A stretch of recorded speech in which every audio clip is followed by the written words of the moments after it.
Et bon sabbat. Aujourd'hui, le titre de la prédication, c'est « Héritier de Dieu ». Et ça va se faire en deux parties. C'était trop long pour une. C'est du costaud. Alors, j'ai besoin de votre attention parce que ça va être facile de perdre la suite des idées. Alors, je vais utiliser souvent des textes bibliques et souvent des textes de l'Esprit de prophétie. Vous allez réaliser que sans l'Esprit de prophétie, je me pose la question si le message de 1888, on se serait arrêté à le comprendre. Et c'est une bénédiction que nous avons eue en la personne d'Ellen White et que l'Esprit de prophétie nous est parvenu jusqu'à nous et que des vérités qui nous éclairent sur ce que dit la Bible nous aident à comprendre la profondeur et la grandeur de l'amour de Dieu.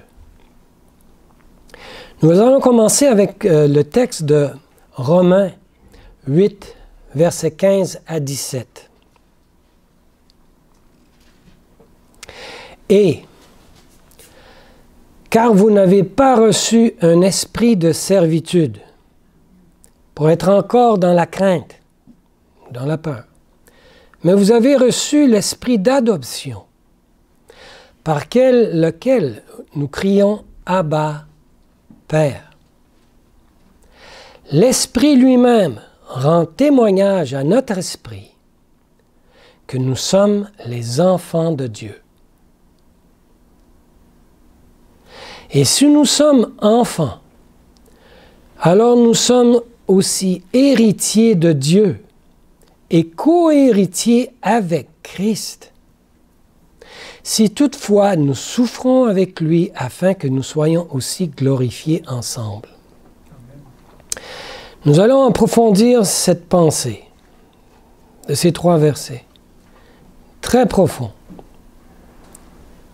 Écoutons ce qui suit. Dans Review and Herald, 24 juillet, page 1888, ça m'étonnerait, ça doit être par rapport au message, paragraphe 6. Le plan du salut n'est pas apprécié à sa juste valeur. Il est mal compris, car on ne le discerne pas correctement. C'est Ellen White qui parle. Hein? Il est perçu comme ayant peu de valeur, alors que l'union de l'humain avec le divin nécessitait un effort d'omnipotence. Vous savez ce que ça veut dire, omnipotence? D'une puissance extraordinaire hors de notre entendement. L'union de l'humain avec le divin. Il fut nécessaire qu'une grande condescendance, condescendance, ça veut dire on descend, hein? On se rabaisse, de la part de Dieu, soit faite en faveur de l'homme déchu, c'est nous, qui avait transgressé la loi immuable de Jéhovah. On continue. Le Christ, en revêtant sa divinité de l'humanité, élève l'humanité à une valeur infinie sur l'échelle de la valeur morale.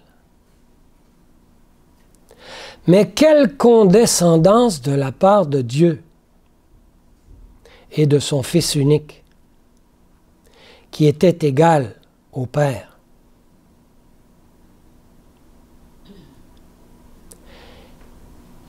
C'est pas la même personne, hein? C'est deux personnes. Tout cela devait être fait parce que la loi de Dieu avait été transgressée. Cela nécessitait un effort d'une puissance extraordinaire. Le plan du salut n'est pas discerné ou compris comme il se doit. Ce plan est perçu par une indifférence étonnante, car les gens ne comprennent pas vraiment cette réalité. Dans cette méditation, nous désirons discerner et comprendre et ne pas considérer le plan du salut comme quelque chose de banal.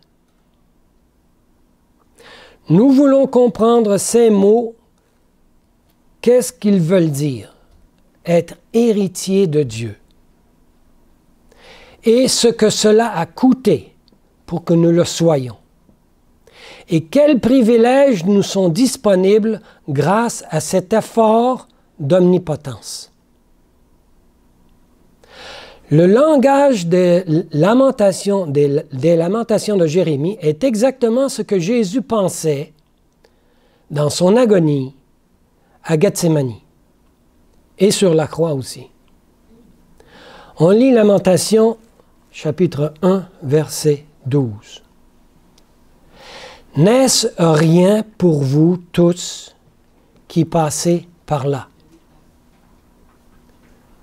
Je m'imagine Jésus sur la croix en train de penser ceci. N'est-ce rien pour vous ce que je suis en train de faire? Vous qui passez par là devant moi. Ce que je suis venu faire ici sur cette planète, c'est de souffrir et de m'engager.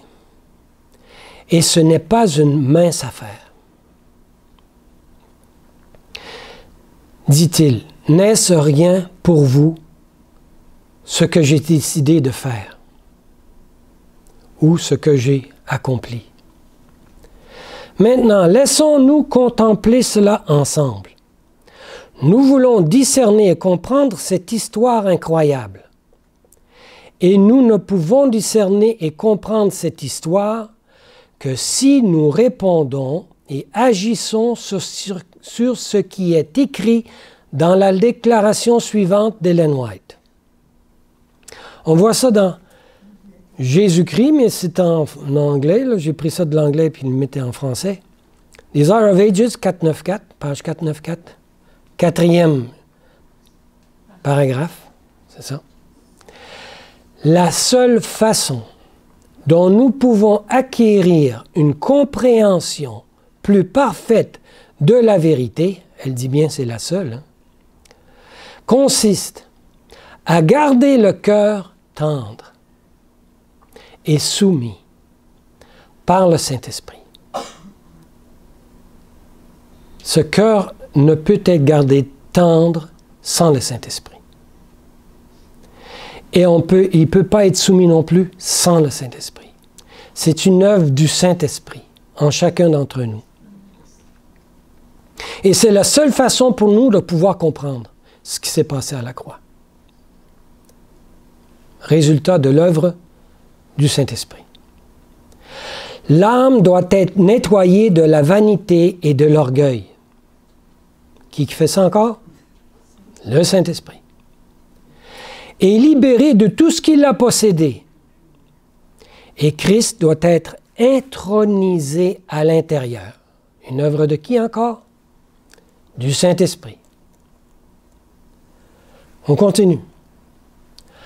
La science humaine est trop limitée pour comprendre l'expiation.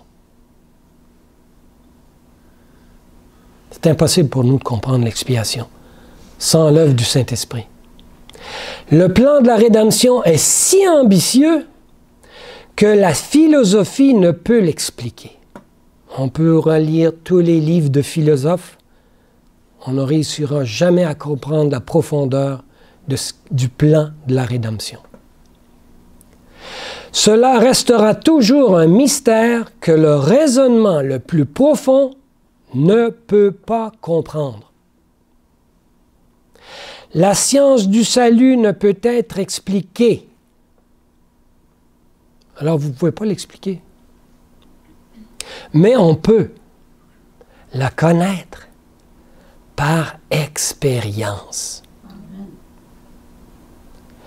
On ne peut pas l'expliquer. Vous avez beau avoir tous les plus beaux mots, la plus belle science philosophique, le plus beau raisonnement, vous ne pouvez pas l'expliquer. Mais vous pouvez l'expérimenter. Et ça, c'est fantastique. Parce que quand on me pose des questions, des fois, j'ai bien de la misère à répondre. Tout ce que je peux répondre, c'est que je l'ai expérimenté. Je ne peux pas te dire comment ça s'est fait. Pourquoi je le comprends puis que tu ne le comprennes pas? Pourquoi je le vois comme ça puis que toi, tu ne le vois pas comme ça? Je ne peux pas l'expliquer, mais je sais par expérience que c'est ça la vérité. Nous pouvons la connaître. Nous pouvons la comprendre. Mais comment? Seul celui qui voit son propre état de péché peut discerner le caractère précieux du Sauveur. Si on ne voit pas comment horribles nous sommes, dans quel état nous sommes, on ne pourra jamais comprendre le caractère de Jésus. Comme nous l'avons vu précédemment, le plan du salut n'est pas apprécié comme il se doit. Il n'est pas discerné ou compris. Pourquoi? Parce que ce sujet est abordé avec l'orgueil humain et non avec un sens profond de notre état de péché. Oh non, moi j'aurais jamais pu faire ça, des choses horribles comme ça dans ma vie. Quand on voit un autre qui pêche, hey, jamais moi j'aurais pu faire ça. Ben vous ne le connaissez pas. Et tant qu'on ne réalisera pas qui nous sommes, nous allons avoir de la difficulté à voir la beauté du caractère de Jésus.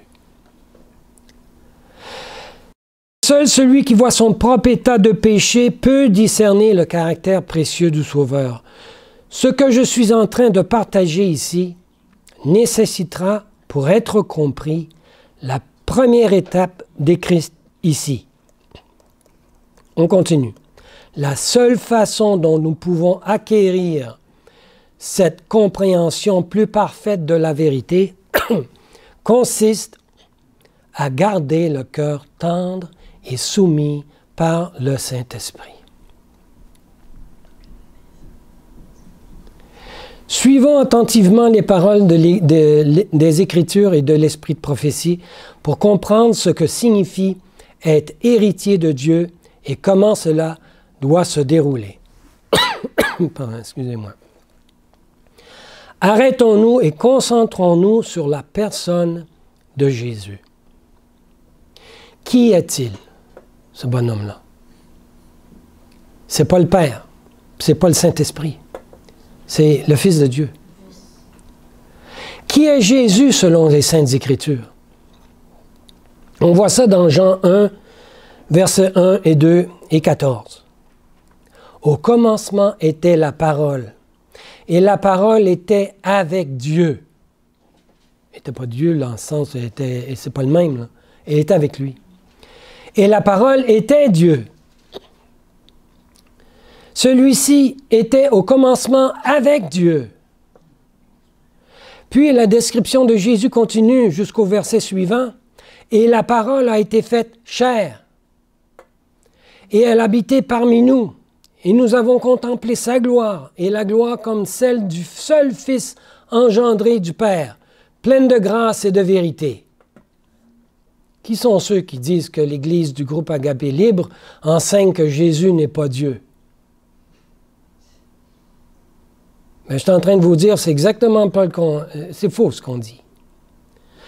Alors, qui est Jésus? Jésus n'est autre que Dieu, avec un grand D, pas un petit d. N'est-ce pas ce que nous lisons? Au commencement était la parole, et la parole était avec Dieu, et la parole était Dieu. C'est ainsi que cela se lit. Peu importe le nombre de fois où les gens interpréteront mal ces mots par une explication ou une autre, ici il est dit clairement qu'il était Dieu. Quand j'ai dit ça à mon supérieur, à la régie, c'était un blasphème pour lui parce qu'il est musulman. Voyons donc. Tu ne peux pas dire un prophète qui est Dieu, là, ça n'a aucun bon sens parce que pour lui, c'est un prophète. Mais je crois qu'il est Dieu. Parce qu'on ne croit pas qu'il est Dieu, on ne pourra jamais comprendre le caractère de Jésus. Et quand l'ange vint vers Joseph, voici ce qu'il dit. On lit ça dans Matthieu 1, verset 23. Voici une vierge sera enceinte et enfantera un fils, et on l'appellera du nom d'Emmanuel, ce qui signifie Dieu avec nous. Si vous savez ce que ces trois mots-là veulent dire, profond, c'est tellement profond. Dieu avec nous. Pas juste 33 ans, là. Dieu avec nous. Vous allez voir un peu plus loin, depuis quand que Dieu est avec nous. Et pour combien de temps Dieu est avec nous. Vous allez tomber de votre chaise. Cet enfant est Emmanuel, Dieu avec nous. J'insiste là-dessus. Jésus, tel que nous le voyons, est Dieu. Et la Bible est très claire. Qu'en lui, il est la seconde personne de la divinité. La parole était en fait la présence même de la divinité. Continuons. Colossiens 2, verset 9. Car en lui, on parle de qui? Jésus, demeure toute la plénitude de la divinité, corporellement, dans un corps humain. En Jésus se trouve toute la plénitude de la divinité. Lorsque nous parlons de la divinité, lorsque nous lisons de la divinité, Père, Fils, Saint-Esprit, nous voyons que Jésus en fait partie. Il est Dieu. Lisons un texte de l'Esprit de prophétie. The faith I live by, page 46, 5e paragraphe jusqu'au 7e, non, en tout cas 5 à 7. Christ était Dieu. C'est l'Esprit de prophétie qui parle. C'est pas seulement que la Bible. Essentiellement, c'est pas fini, au sens le plus élevé. C'est pas rien, hein? Pas un petit Dieu ou un moitié Dieu, là. Jésus était fils de Dieu au sens le plus élevé. Comment peut-on être plus clair que ça? Il était avec Dieu de toute éternité. Dieu surtout, béni à jamais, le Seigneur Jésus-Christ, le Fils divin de Dieu, a existé, on voit que c'est les mêmes personnes, là, a existé de toute éternité. Pas, il y a eu un début tellement loin là, que pour nous autres, c'est comme l'éternité. Non. De toute éternité, autant que le Père. En tant que personne distincte, c'est pas le Père, là. C'est une personne à part. Et pourtant, un avec le Père. Il était la gloire suprême du ciel. On parle toujours de Jésus. On continue. Il était le commandant des intelligences célestes. Et l'hommage d'adoration des anges était reçu par lui comme son droit. Il était égal à Dieu, infini et omnipotent. Ça ne peut pas être plus clair que ça.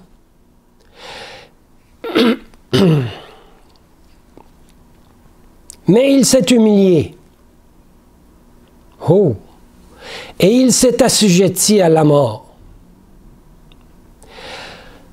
On lit ça, des fois, banalement. Moi, j'ai humilié. Bon, il est Dieu, pas de problème. C'est facile pour lui. Ah oui? En tant que membre de la famille humaine, Jésus était mortel. Mais en tant que Dieu, Il était la source de la vie pour le monde. La source de la vie pour le monde. Vous êtes en vie à cause de lui. Les végétaux poussent à cause de lui. Il y a de l'eau qui tombe du ciel, c'est à cause de lui. La végétation, le soleil, la vie, vient tous de Jésus. Pourquoi? Parce qu'il est Dieu. Il est Dieu qui est la fontaine de la vie. C'est ce que nous dit l'esprit de prophétie. Continuons un autre texte de l'esprit de prophétie. Dans Review and Herald, 5 avril 1906. Ah, c'était la date. Paragraphe 5. La parole était Dieu et la parole était Dieu. Il était avec Dieu et la parole était Dieu. Elle va chercher un texte biblique. Avant la création des hommes, ou même des anges, la parole était avec Dieu et elle était Dieu. Qui est alors Jésus? Nous regardons Dieu quand nous regardons Jésus. Quand le péché a entaché la race humaine, que nous dit-on concernant le conseil général de la divinité? C'est ma traduction en français, là.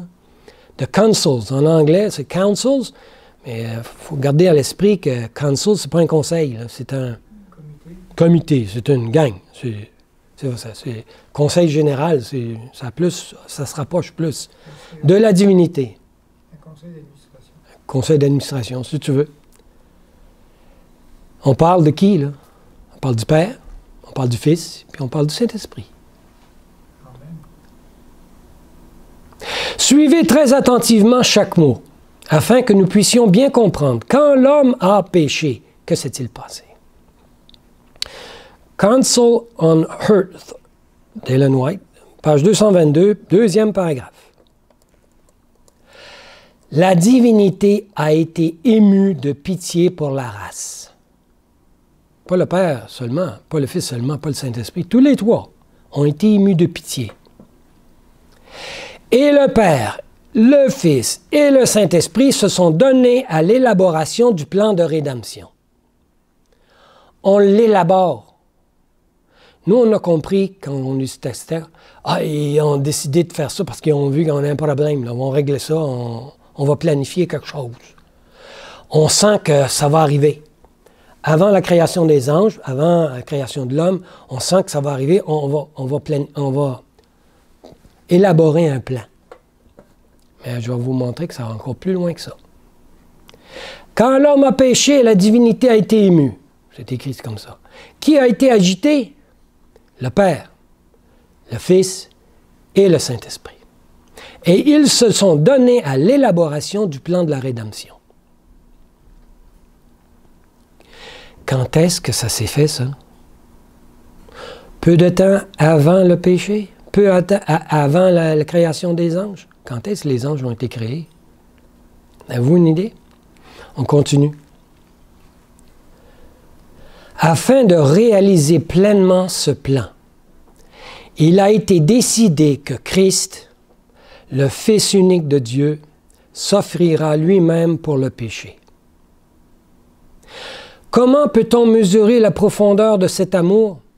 Dieu voulait rendre impossible à l'homme de dire qu'il, on parle de Dieu, aurait pu faire plus.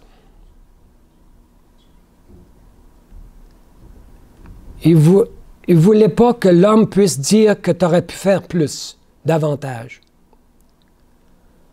Avec Christ, il, on parle encore de Dieu, a donné toutes les ressources du ciel, toutes, pas une partie ou une majorité, toutes, afin que rien ne manque au plan pour l'élévation de l'homme.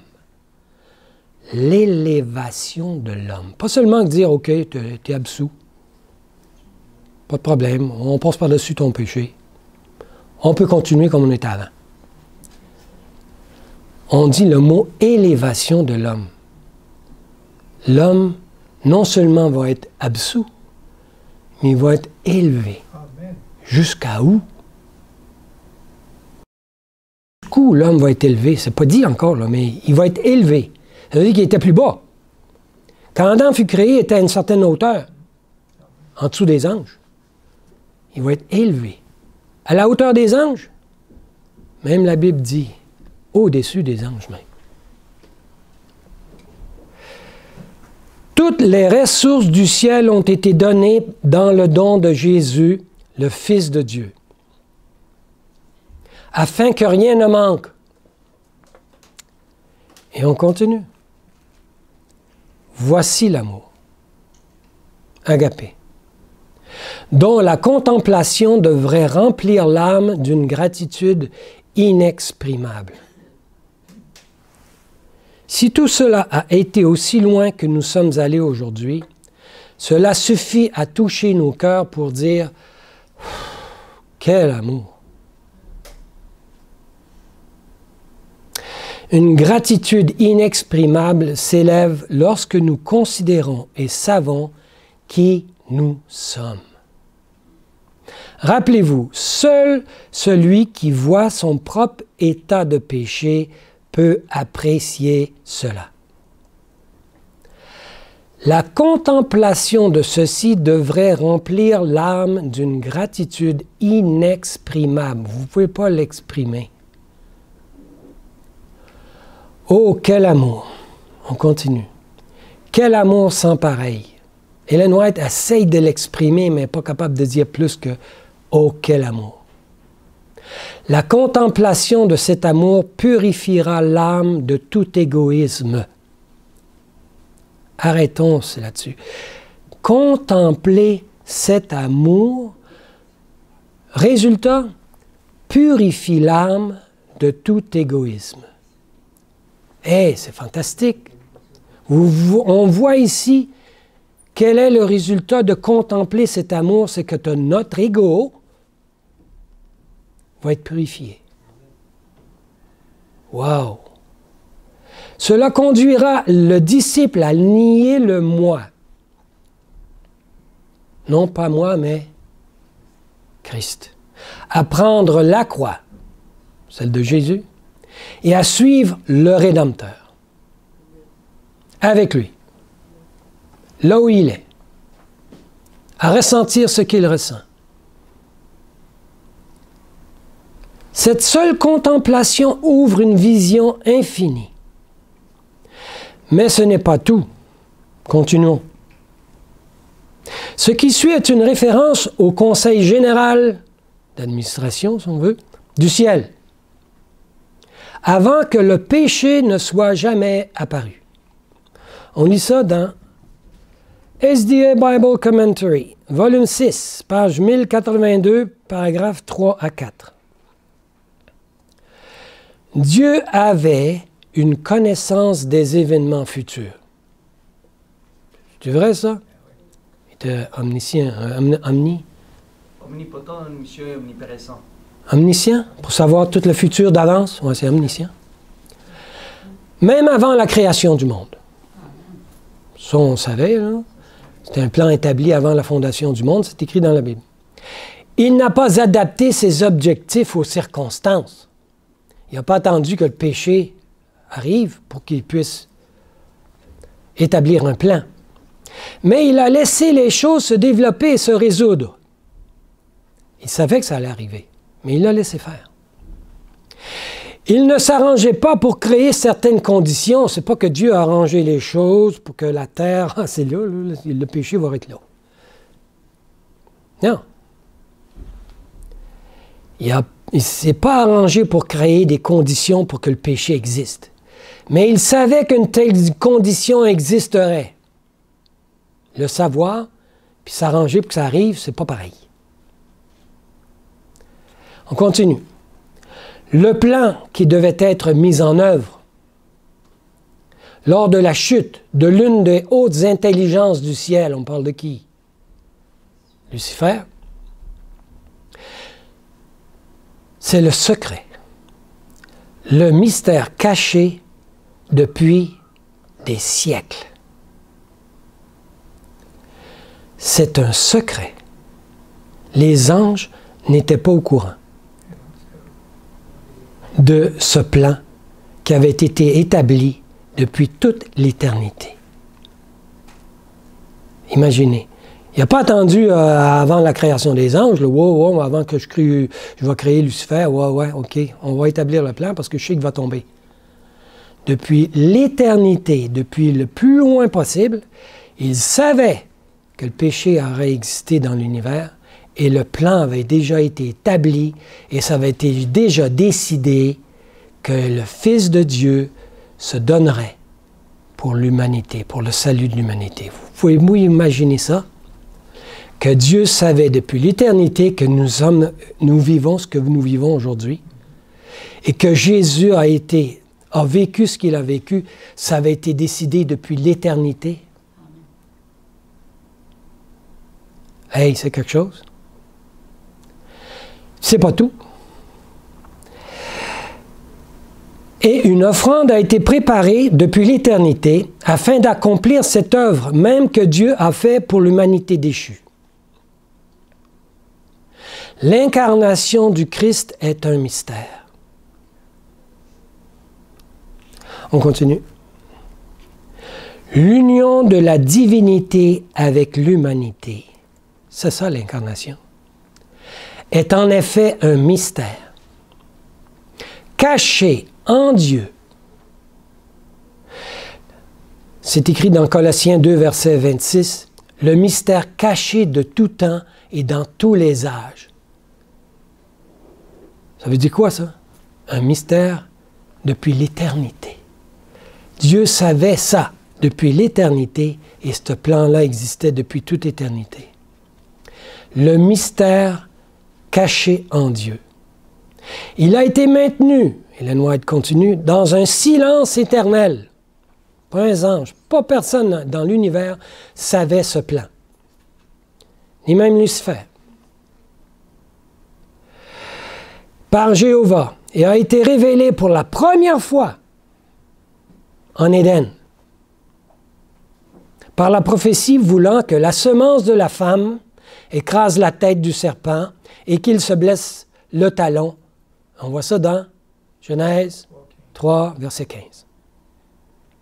Avant cela, l'univers entier n'avait aucune idée du plan du salut pour l'humanité. Le Conseil général du ciel, on sait encore c'est qui, trois personnes, Père, Fils, Saint-Esprit, la divinité, comme on l'appelle, avait décidé avant la création de la terre que la deuxième personne de la divinité viendrait et se donnerait pour racheter l'homme. Déjà là, c'est un exploit. C'était un mystère qui était caché volontairement par la divinité. Il a été gardé en silence jusqu'à la chute d'Adam et Ève. Ainsi, l'histoire du Conseil général du ciel de la divinité est devenue manifeste. On a su quel était le plan de Dieu depuis toute éternité. Et aujourd'hui, nous avons ce mystère manifesté. En parlant ici de qui? Christ Jésus. Il est dit, Philippiens 2, verset 6, « Lequel, étant en forme de Dieu, » on parle de Jésus, « n'a point regardé comme une proie à saisir d'être égal à Dieu. » Il n'a pas voulu rester à cette position.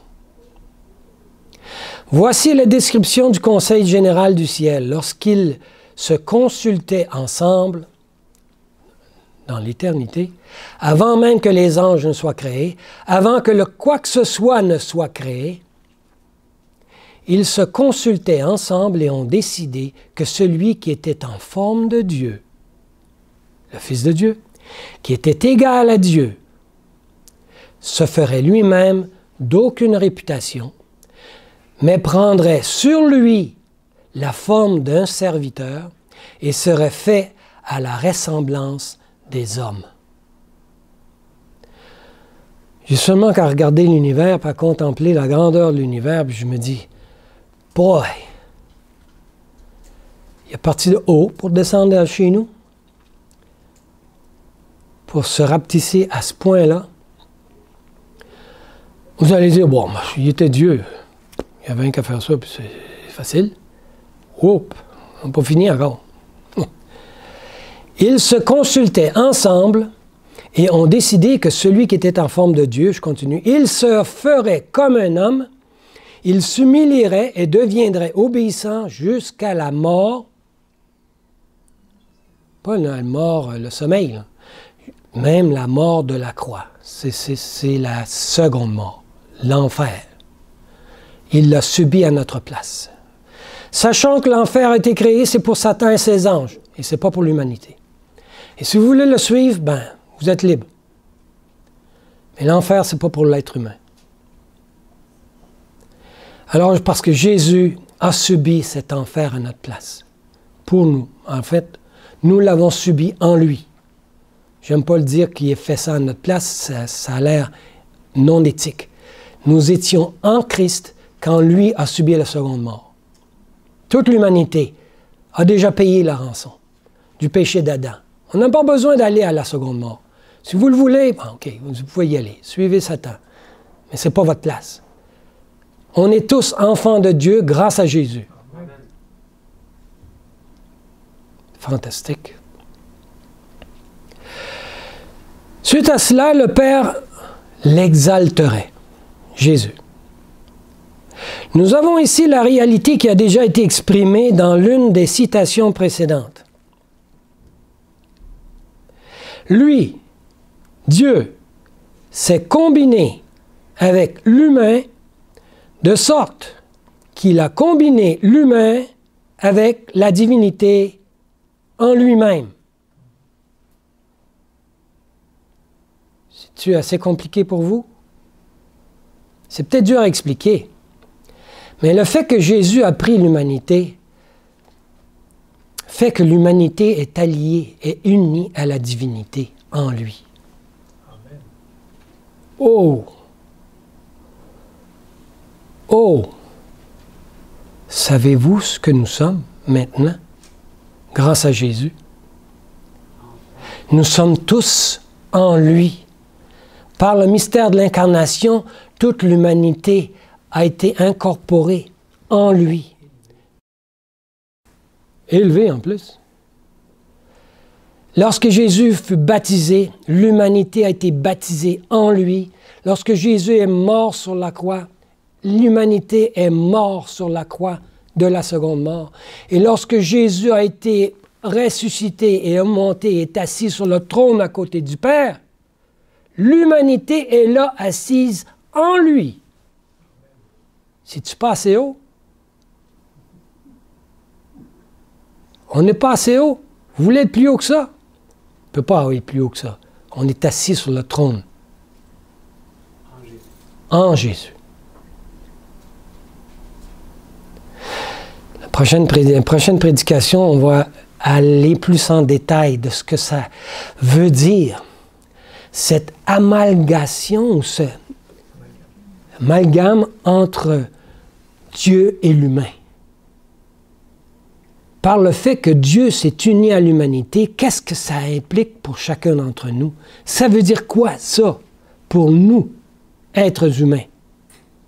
Il faut vraiment voir que nous sommes en Jésus. Il faut comprendre ceci. Si on voit Jésus comme quelqu'un, un martien, un alien, complètement dehors de nous, il a fait sa job, puis il retourne au ciel, puis ça ne nous implique pas, nous autres. Vous n'avez rien compris. Tout ce que Dieu a fait quand Jésus s'est revêtu de l'humanité, a pris l'humanité et l'a élevée jusqu'à lui. Wow! Voyez-vous l'implication? Voyez-vous l'horreur de dire c'est impossible que l'être humain puisse arrêter de pécher? On n'a rien saisi de qui nous sommes si on dit ça.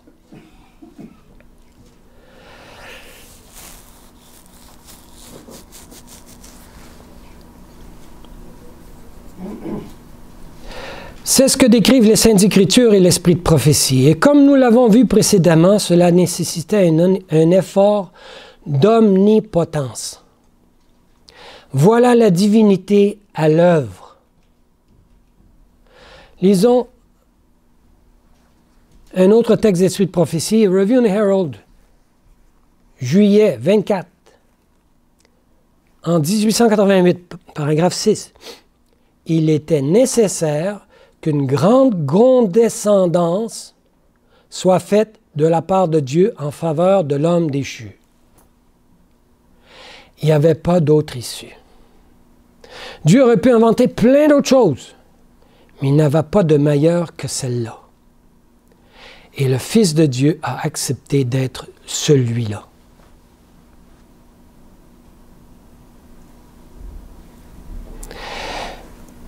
La divinité, puissance, omnipotence de Dieu a dû s'exercer pour que ce plan suive son cours.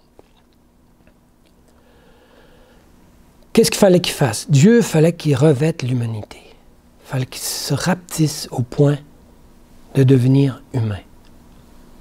Alors que vous considérez cela un instant, Dieu, la deuxième personne de la divinité, a combiné en lui l'humain et la divinité. Comment pouvons-nous comprendre quelque chose de cet effort? Quel effort était engagé dans cette œuvre grandiose? Gabriel était ici en train de parler à Marie. On lit ça dans Luc 1, versets 31 et 35. « Et voici, tu concevras dans ton ventre, tu enfanteras un fils, et tu l'appelleras du nom de Jésus. » Puis elle a posé une question, Marie. « Hey, minute! Comment cela peut-il se faire puisque je suis vierge? Et qu'en plus, je ne connais aucun homme. »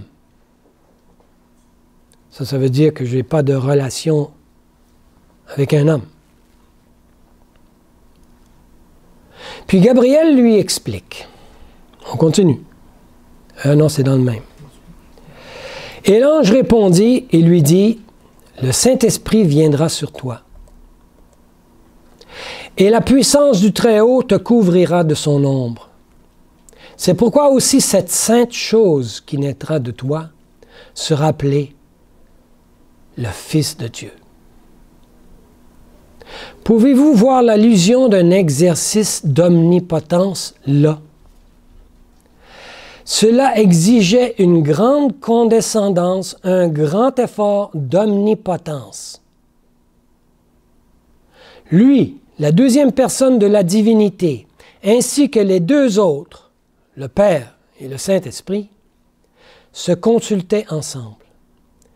Que ferons-nous pour sauver l'homme lorsqu'il tombera? La deuxième personne de la divinité a dit, « Permettez-moi de devenir un être humain. » Et le Saint-Esprit prit la deuxième personne de la divinité et l'amena comme une petite graine dans le ventre de Marie. Voilà un effort d'omnipotence.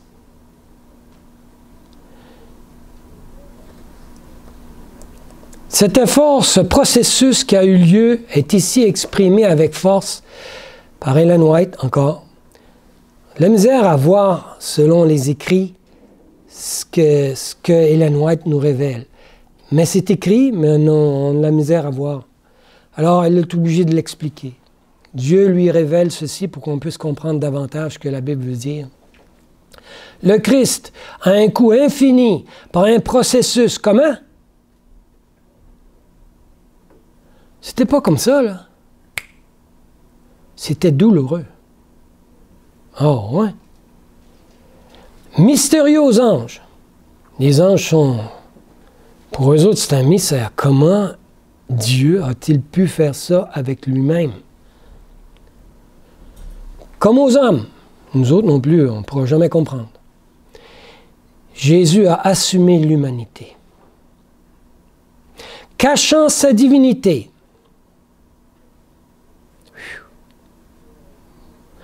Elle ne dit pas pour combien de temps. Là.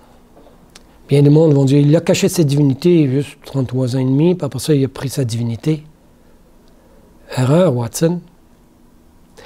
Cachant sa divinité, en parenthèse, forever. Comment ça? Dieu a tant aimé le monde qu'il a donné. Quand on donne, est-ce qu'on reprend? Est-ce qu'on prête? On continue. Cachant sa divinité, laissant de côté sa gloire. La gloire qui est ici, ce n'est pas l'amour agapé, là. C'est la grandeur, la position qu'il était. Il a mis ça de côté. Ça veut dire que maintenant, je ne suis plus le boss, on peut dire. C'est moi qui dirige. C'est mon père.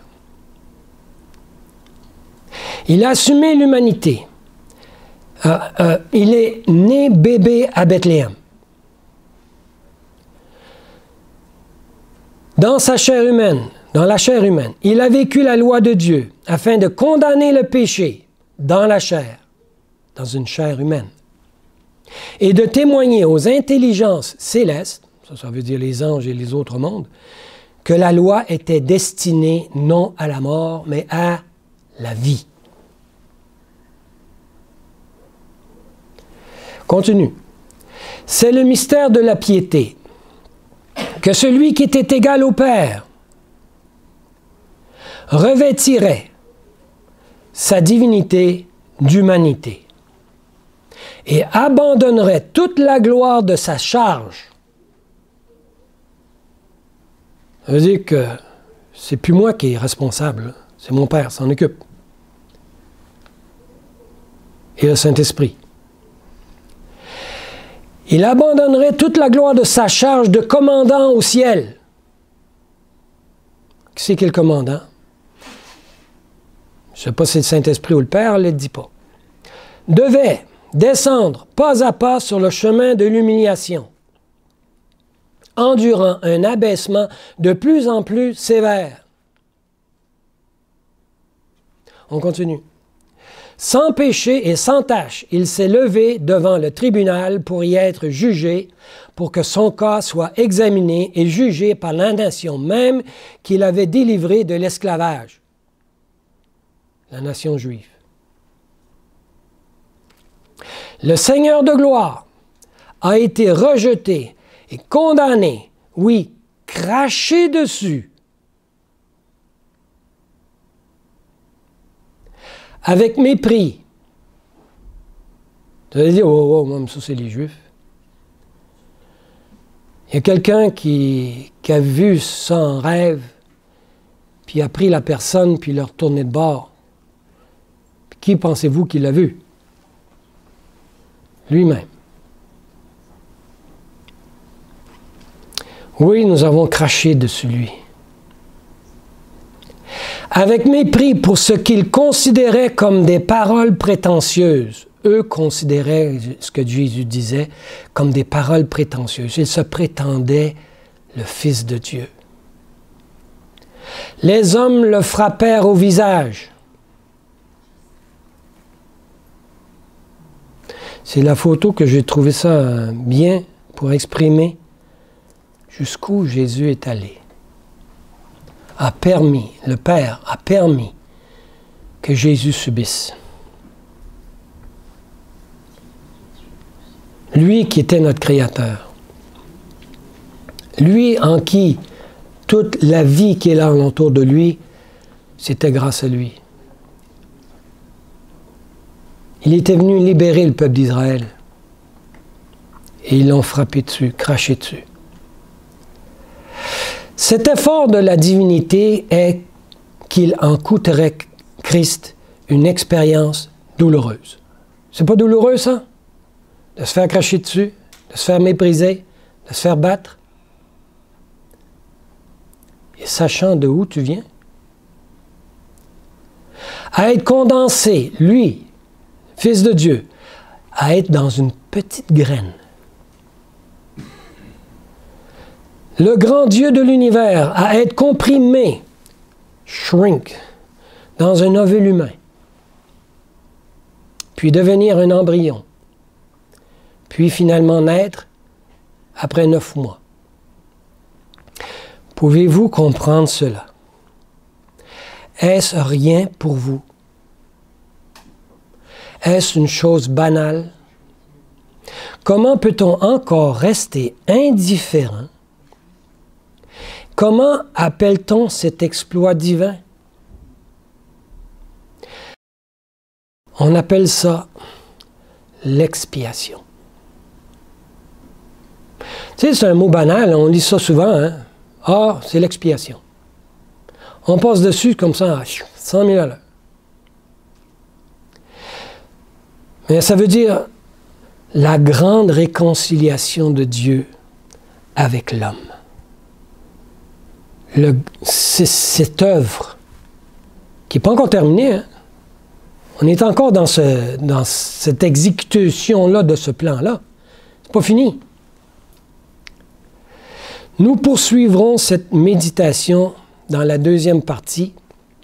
Ma prière en ce moment est que Dieu crée en nous un cœur tendre et aussi qu'il nous aide à le garder tendre et soumis grâce au Saint-Esprit, afin d'acquérir cette compréhension plus parfaite de la valeur de cette réconciliation en faveur de chacun d'entre nous, ce qu'on appelle l'expiation.